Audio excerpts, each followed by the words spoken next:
Hey, what's up? Welcome to The Dispatch. My name is Michael O'Toole. We're in the studio again. The past few weeks, we've done 3 shows so far. And basically, I have a crew of students with me, learning about directing, learning about studio production. And so I've just been trying to keep it interesting for you guys. Usually it's just me doing the monologue thing, storytelling. Last time we had a couple of actors came in who I'd worked on a film with. I want to thank Richard Wakanowski and Megan Phelps for coming in. That was really cool. And so in the spirit of keeping it interesting for the students here and you guys at home, we're going to have a guest on tonight, good friend of mine, artist, writer, and filmmaker, DL Polonsky. Let's welcome DL Polonsky. Thanks. Wordsmith, artist, filmmaker, you do it all, man. I'm kind of like the default guest when there's nothing else planned. I come in. I'm not saying anything against myself, but I'm always there for. Well, you hang around cable access stations. You know the value of community television. Like what I was telling the students here tonight is like, you don't just do talk shows like this, which is usually what people kind of default to when they don't know what to do. But you've made a bunch of indie films. I think if you're going to do something in television, if you're going to do something creative, you might as well make it all the way creative, and not a talk show. To me is like halfway creative compared to a movie. There's nothing wrong with them, but and because you get to when you write out your scenes and stuff and sketch it out, you get to employ your writing skills. Right. You get to use the video equipment. So right. You get to use that visual aspect, and then as an artist, as a visual artist, a graphic artist, you do that too, right? Right. So you do a lot of stuff, man. You're not the default guest. I wanted to have you on. It was default of you. I'm not putting myself down. I'm just saying when things aren't always planned way in advance, so I'm usually here so I can be a guest right. on the show. DL's always there. So let's talk about I guess would you say like your first love, your first that thing you do is would you say it's filmmaking, not art? I would say more filmmaking, but I don't have the budget all the time to make films. Okay. So when did you start getting into filmmaking? Kind of how did you? I'm not going to ask you what inspires you because I know you don't like that. But when did you start? As far as a timeline. You can. As far as a timeline, like where did you start getting into film and that sort of thing? I think I saw a clay animation at the Museum of Science when I was 9, and I thought I wanted to do that, so I did that at home, and we didn't know anything about how to animate it, so it was like jerky. It was like 10 frames for each movement, so the clay went jerky like that. Mm-hmm. But that was the first one on Super 8. Yeah. I made a lot of films with my brother. Some of them we didn't finish. Most of them we did. But cool. On Super 8, if you have to send it in and wait 3 days. Right, and now we're in like the digital age where you can like we talk about how quickly and easily you can edit your films. That's one thing that I'm generally for the most part against computers in day-to-day use, but one thing they're good for, of course, is editing. Right, and that speed and ease of that. Yeah. So what would you say is the first real kind of put together film you did when you were younger? I made a film called Ersatz about a pulp writer who carries around her dead father's head, and it was made of rubber stuff with cotton balls. Didn't you work? That was the stuff you worked on with your brother, right? All Yeah. that sort of makeup stuff and different, like you did that, right? Yeah. Building the head and all that stuff. Yeah, it was a rubber mask from a joke shop, covered it full of cotton. At the end, she burns it, and to give up the symbols of her life. Cool. So I mean, we've It's more complicated than that. Right. Well, I wanted to say that was one of the when you and I we hosted your film festival, the Nonviolent Anarchy Film Festivals, right? And you showed the sort of retrospective of all your stuff. That was one of the films that we showed. Yes, represents my childhood stuff. Yeah. Right. Yeah. Yeah, and that's like, it's really far out. Did you get when you were a kid? Did you get a lot? Were they like, wow, I can't believe a guy that young made like a film like that? Yeah. I mean, that type of stuff. I don't remember the reactions I got from it, but Cool. I think so. Cool. But they were used to my family being different anyway by then. The So people an who saw it. artistic family, because your brother Gabriel is an artist, right? Yeah. And your father was an artist. Yeah. My father was an art professor at Boston University and Brandeis for a long time. And he was regionally famous in the late 50s and early 60s. Cool. So, and then in terms of notoriety and stuff, people might know you from your posting up your artwork as kind of a street. You don't want to be known as just a street artist. You're What's wrong with that? talented. That's all right. Well, no, I mean, but I do other things, but right. But you're a guy. You've got like we say that the sort of local, like the Shepherd Ferry stuff, where you got all your art in your backpack and you throw it up on unlike the, Shepherd Ferry, I don't stick it permanently to Right. walls. I just use little bits of tape. But so take it down. people like along Com Ave and Allston and Harvard Ave. and other Bright various Green Line stops. Yeah. People see your stuff up. Yeah. So when did you first? Because I remember I read something online that you wrote one time that kind of recounting, like. What kind of inspired you? I don't like that. That's What kind okay. of inspired you to start doing that? And when did you kind of see? Didn't you say people were collecting them and stuff? Kids were collecting the artwork and stuff. Well, when they take it down, I don't know if they're throwing it out or collecting it. It could be one or the other.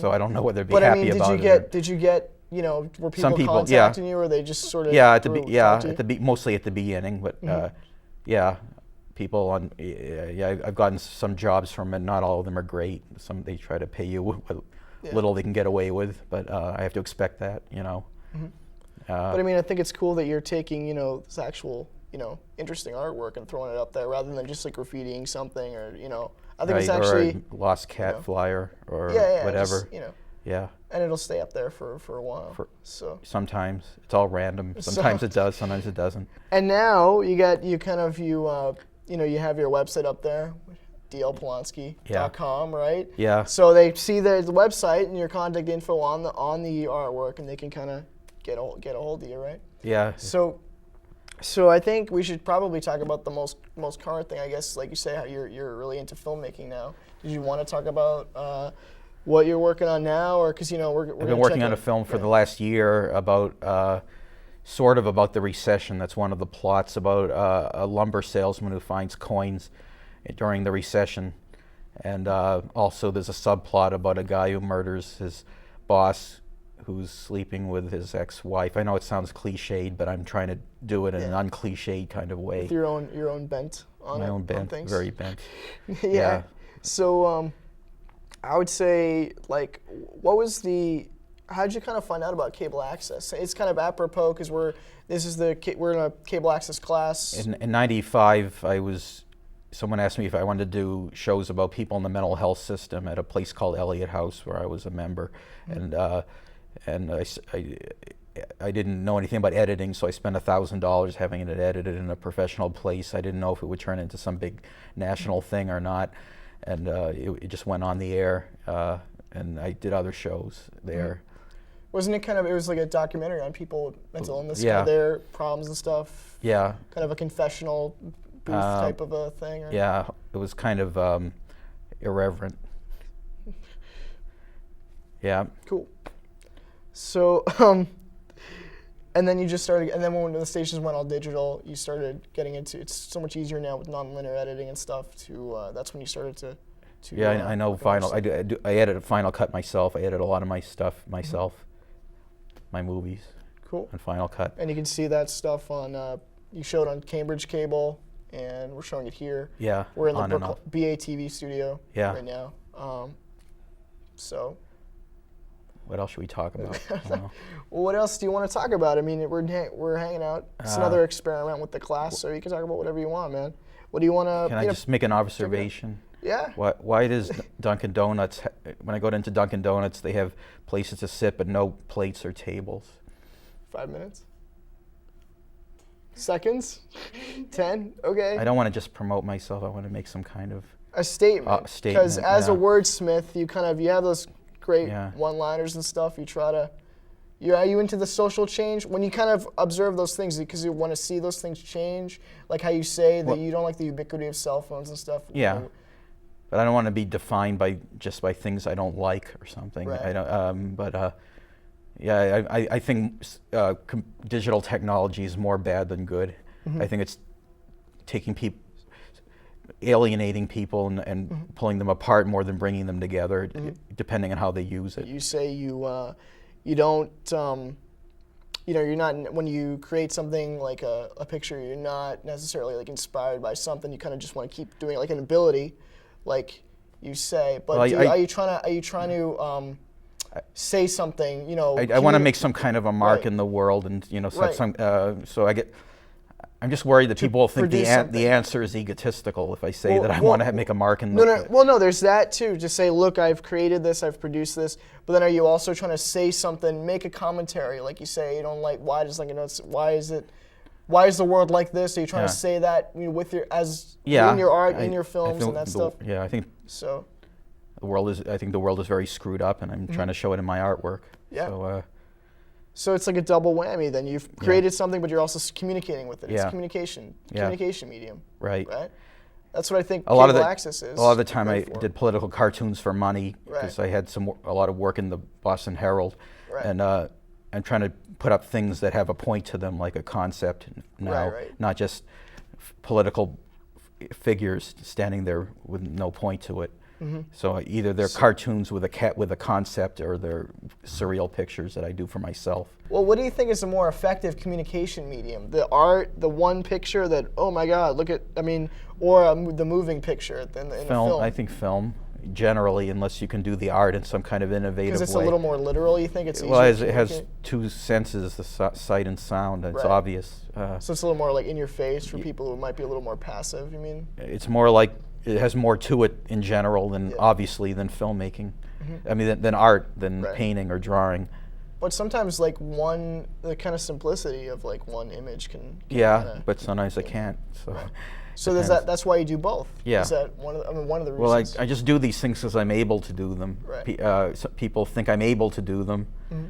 When they ask me what inspires me, it's just what else am I going to do? I don't know how to play football or do a lot of other things. It's in kind of a roundabout way. That's a good commentary on as far as we really value stuff like sports in this country and not as much the arts, Yeah. And football, sports is a big waste of money, I think. Yeah. At time. So in general, not always. Because, like you say, you're just able to do that. When did you start doing art stuff? Art, 4 years old. Both my parents are artists. Mm-hmm. I don't draw like them though. Didn't you catch some notoriety for that, being so young and being able to draw? No, a lot of kids draw that young. Maybe they thought it was the way I drew was unusual for that age. To be honest, they told me that. Cool. I won a little contest when I was 12 for a self-portrait. Mm-hmm. I only got $5. But, well, that's another example too. As great as art might be, there's always the whole starving artist thing. Yeah. We have a little bit of that going on, right? Yeah. They don't. They try to pay as little as they can get away with a lot of the time. Mm-hmm. Yeah. Yeah. So, but it's great that you keep going with it. Yeah. It's inspiring to us, Yeah. Just. Yeah. It's the word inspire doesn't seem right for me. It's more like what makes you do it. Mm-hmm. Like I don't want to do nothing. So you can say, well, not much has gone on today, but I've crafted like a craftsman. I don't want to. It's more like you're more like a craftsman than an artist. Yeah. I Is don't that what want I to mean? think I just ate and slept and Right. Not that there's anything wrong with people doing that if that's what they want to do, but Right. I want to do more than that. Right. You No, know, it's yeah. it's great. Yeah. I mean, and then You can't make a mark in the world by eating and sleeping usually. Right. So it's great you taking the time to create something like film, Yeah. because I mean, hopefully people respond to it. Yeah. It's kind of hard to get anything creative out where people are. It's hard to get any notoriety. Well, It seems like the world is specifically designed to make it hard for artists. I know it isn't, but it seems like that. Yeah, it's just like we were talking about self-promotion and just promotion in general, marketing. It's a whole other sort of mindset you have to shift into. Yeah. To create something and fling it out into the world, Yeah. So I think it's good. That's that why I put it out on the street, because Yeah. it's so hard to get into galleries, and Right. you get sometimes rejected when they don't even look at the work. They reject it. I was sending a book around and they'd reject it without seeing any of it. So, Yeah, no, it's true. It's I put a hair in between the pages of the manuscript. with anything with that. And it was still there when I got it back. So. With acting and film, it's because everybody's kind of chomping at the bit. It's like a bunch of squirrels running to get that one, Yeah, it's nut. too many people for Yeah. one little thing. Yeah, from one thing, one big thing, whatever. So it's great. We've all kind of come together and we've meet in the middle with this cool art stuff, like with the film and all that stuff. Yeah. So Letter Bandits. We don't have to talk about art. We could just talk about life in general. But that's a great. But that okay. Well, we'll just because you always talk about stuff in interviews, right? Yeah. As a local person. 1 minute? Are you giving me the finger? A local vote. Giving you the finger? He's giving you the hand, not the finger.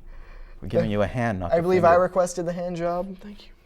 Are you going to leave that in? Or? Yep. Okay. But I think that was a great medium for you as a writer, and then as a graphic artist too, because you got your art in that book, The Letter Bandits. I'm a very right? graphic artist. And then as a wordsmith, like you do the stuff with the palindromes. Yeah.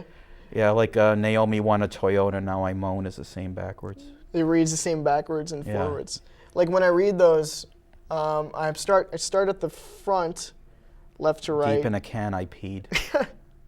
So at least it reads backwards and forwards. Well, and if you don't makes count the statement. punctuation and spacing, Right. you can't do it hardly ever without the same.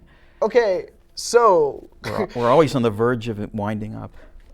yeah, we're having a party here. So thanks for everybody. Thanks for checking out the show tonight. This experiment we're doing.